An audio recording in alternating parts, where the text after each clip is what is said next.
عالم اللہ عز و جل کے سوا کوئی اور نہیں ہے۔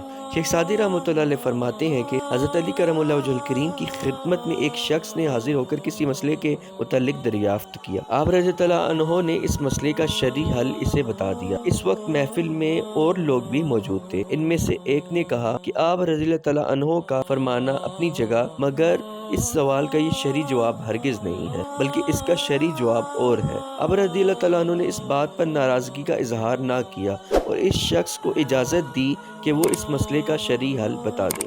اس شخص نے اس مسئلے کا نہایت شافی شرعی حل بتایا۔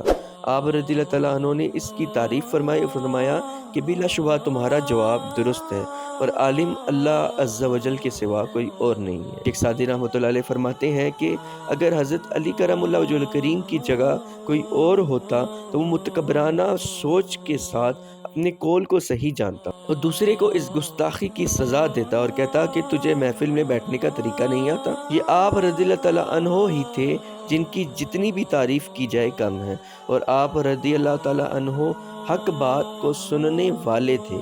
جس عالم کے دماغ میں فطور ہوتا ہے وہ سچ بات سننے کا حوصلہ نہیں رکھتا اور نہ ہی سچ قبول کرنے کی صلاحیت رکھتا ہے۔ بارش کا پانی پتھروں پر پھول نہیں اگایا کرتا، اور بارش کے پانی سے تو باغوں میں ہی پھول اگتے ہیں۔ اپنی دانائی کی بات کسی متکبر سے بیان نہ کرو، اور نہ ہی دانائی کی بات اس وقت بیان کرو کہ جب تمہیں توقع ہو کہ لوگ تمہاری تعریف کریں گے۔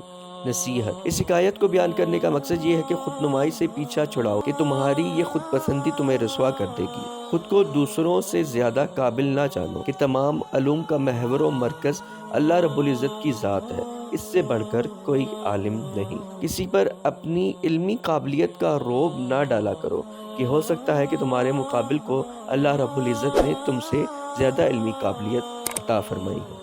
ہمارے channel red line Pakistan TV کو لائک، شیئر اور سبسکرائب کریں۔